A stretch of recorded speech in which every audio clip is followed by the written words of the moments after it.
Emmanuel Faud, Europe Nuit, autour du monde.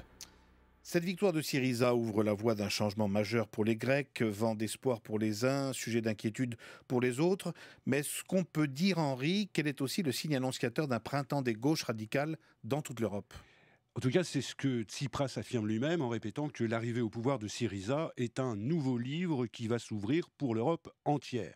Il est vrai que l'internationalisme est dans l'ADN de Syriza qui s'est nourri des grands combats transnationaux comme l'altermondialisme ou les rassemblements contre le G20.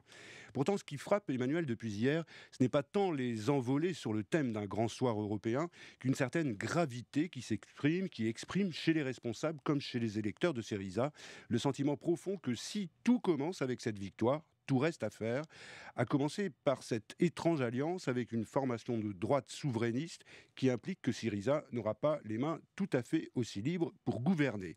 Or, Syriza n'est pas seulement un enfant de la crise et des remèdes dévastateurs qu'on a voulu imposer à la Grèce. Sa victoire, il la doit aussi au long cheminement qu'il a vu se transformer d'un mouvement de protestation en une force de proposition. Et il est désormais comptable de ses promesses sur l'Europe, mais aussi sur le chômage, la santé ou la réforme de l'État. Et comme Syriza a aussi beaucoup capitalisé sur le rejet des partis politiques classiques, gangrénés par la corruption, le clientélisme et l'entre-soi, il devra aussi démontrer que cette alliance de gouvernement ne le fait pas tomber à son tour dans les travers de ses prédécesseurs. La Grèce est peut-être devenue le nouveau laboratoire de la gauche européenne, il est d'abord celui de la Grèce elle-même. Mais est-ce que ce modèle de la gauche grecque est transposable ailleurs? On reprend souvent justement l'exemple espagnol de Podemos. Oui, il y a des similitudes, mais il y a aussi des différences. Une guerre civile dans les deux pays, la dictature, puis des partis qui se partagent le pouvoir et l'argent du pouvoir. Une crise majeure, la casse sociale, un grand mouvement de protestation populaire comme celui des indignés et l'émergence de Podemos avec à sa tête Pablo Iglesias, un chef jeune et charismatique comme les Tsipras qui veut lui aussi prendre le pouvoir et renverser la table, ce qui ne semble plus aujourd'hui impossible.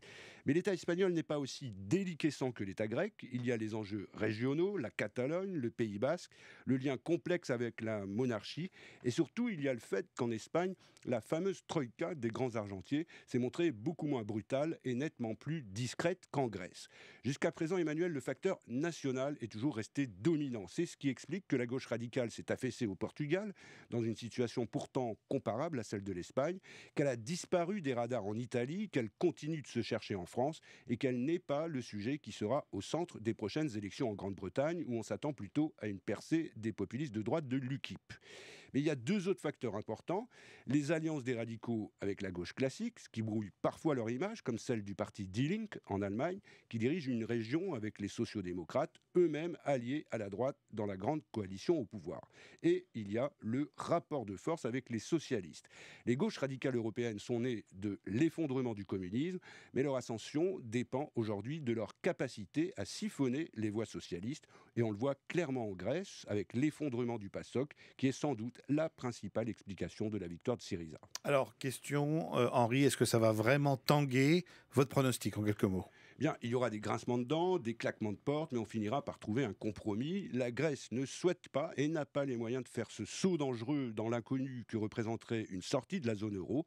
Et l'Europe a bien conscience qu'elle n'a, elle non plus, aucun intérêt à provoquer une rupture qui ferait avant tout le lit des populistes anti-européens, en Grèce comme ailleurs.